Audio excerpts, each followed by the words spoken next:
buenas y bienvenidos al mundo de Arcadio. Tengo como proyecto hoy un paisaje sepia porque pudo haber sido, y lo estuve pensando antes de grabar, que también pudo haber sido una aguada con negro o también un paisaje hecho con azul solamente, pero decidí más bien hacerlo totalmente en sepia, que de todos modos son muy bonitos y lucen muy elegantes, especialmente cuando ya el cuadro está terminado y se enmarca y queda muy bonito. Antes de empezar a pintar, eso sí, voy a mostrarles a ustedes la tira cómica Güences, que pueden ustedes visitarla en facebook.com, tira cómica Wenceslao. Ahí la pueden apreciar en toda su extensión, son muchas tiras, también en la revista Contrapunto del Sistema Nacional de Radio y Televisión, en Monitor 21 en Curridabat y se está publicando en otras partes también y en el Tico Times en inglés.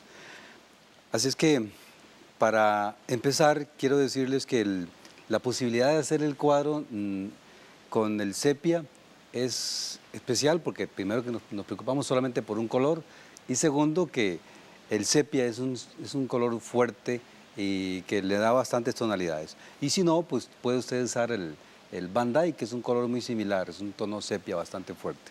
El color se puede hacer totalmente íntegro con ese color. Trate de no mezclarlo con ningún otro porque entonces le va a hacer variantes que no son las que esperamos que tenga. Entonces voy a trabajar aquí con el tono suave, muy suave para alguna nubosidad en el cuadro. Vamos a ver si no me confundo con los brillos que se provocan, que se producen aquí. Siempre eso sí, los tonos son muy suaves. No estoy pensando en que tenga que ser muy fuerte ni mucho menos. Hay que recordar que en el sepia, que es un color intenso, es un color neutro y por lo tanto no es ni frío ni cálido, nos permite hacer un trabajo bastante cómodo. Es como cuando he hecho aquí aguada, que lo he hecho con tinta china negra. Esto es algo similar. Entonces van a ver ustedes al final el resultado que se obtiene, especialmente para aquellos que les gusta trabajar solamente con un color, que sé que hay gente que le gusta hacer eso. Y eso es una buena posibilidad. Solamente se consiguen en acuarela sepia o bien alguna tinta china de color café oscuro. Aquí voy bajando ya con el tono, a ver si se va viendo correctamente. Vamos a ver. Tengo que pasar, eso sí, de un tono muy claro a un tono muy fuerte. Yo lo que siempre hago cuando dibujo este tipo, pinto este tipo de cuadros es empezar por lo más claro. Casi siempre en la parte del cielo es por donde empiezo, para luego irme trasladando hacia otras áreas en donde tenga que irse oscureciendo más el cuadro. Ya con esa parte, dejando algunas zonas en blanco, como ustedes ven, son parches que se ven en el fondo con tonos blancos, que es lo que me permite a mí dar esa sensación nubosa en el paisaje. Ahora, lo que tengo acá es toda esta área que también va con la misma suavidad, que luego se tiene que intensificar un poquito mientras seca la parte que sería la que corresponde a esa montaña. Es un tono no muy fuerte, igual como en el caso del cielo, solamente que a la expectativa, porque hay que oscurecer luego con más sepia intenso. Algunos sepias, por cierto, y depende de la marca, son más claros que otros. Deberían ser todos uniformes, pero como ya sabemos, las fábricas utilizan distintos métodos de fabricación y entonces ahí es donde se ocurre la variante. Pero si consigue un sepia muy intenso, este que yo estoy usando es muy claro. Debería ser mucho más intenso, pero bueno. Le estoy pasando una capa nada más para luego retomarlo una vez que haya secado para fortalecer algunas áreas. Dejo algunas partes en claro, ¿no? Porque me interesa que se vea como un pasto ligeramente desordenado. Pensando que no es una casa de esas que se construyen hoy en día en urbanizaciones con un pasto perfecto, bien recortado, ni mucho menos. No, esto es una casita rural, es un paisaje que pretendo que se vea con un zacate ligeramente descuidado, que es la parte, por cierto, una de las partes más bonitas que tiene el paisaje costarricense, las casitas de campo, que no necesariamente típicas, pueden ser de madera o pueden ser de concreto, pero que son casitas típicas que están ubicadas en la zona rural. Aquí es un tono muy suave.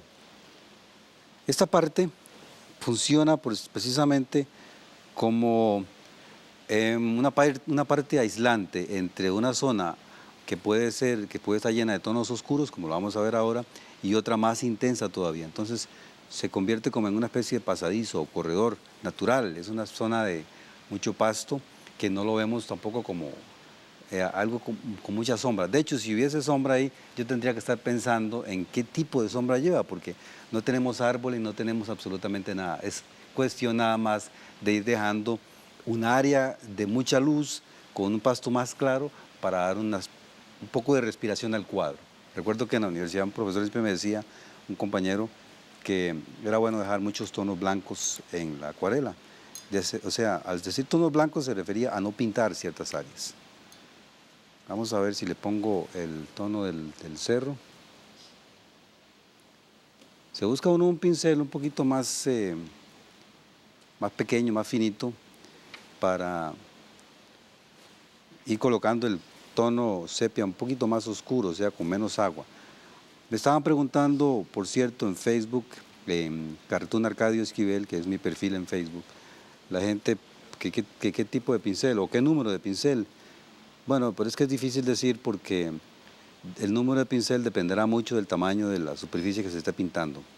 Si la superficie es muy grande, pues los números de pincel deben ser más grandes que los que estoy yo usando ahorita, que es una lámina similar a un tamaño carta.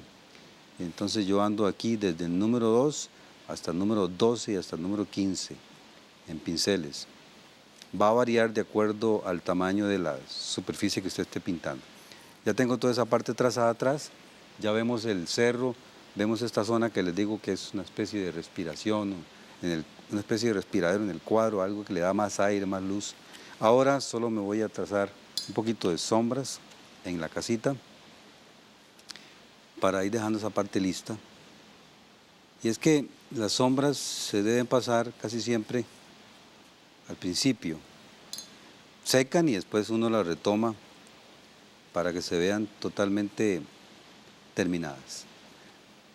Lleva mucha sombra del lado derecho con este sepia porque ahí, además de que es una zona donde no pega la luz, porque la luz está pegando del lado izquierdo, las matas y los arbustos que hay ahí son muy intensos, están muy tupidos y producen una gran sombra. Entonces una vez se pone y se corre hasta donde se pierda ahí. Aquí de nuevo se retoma, pero poquito, no mucho. Ahora voy otra vez, eso sí, con esta zona de esos arbustos que se ven allá al fondo, que es lo que van a dar mayor claridad a la zona que está acá, que les decía yo que es como una especie de pasadizo, corredor natural. Entonces eso le va a dar muchísimo más aire al cuadro. Para poder continuar con esto, voy a irme en corte comercial y ya casi regreso para que ustedes vayan viendo todo ese proceso de cómo ir haciendo las partes oscuras en medio de estas partes claras que ya había pasado al principio.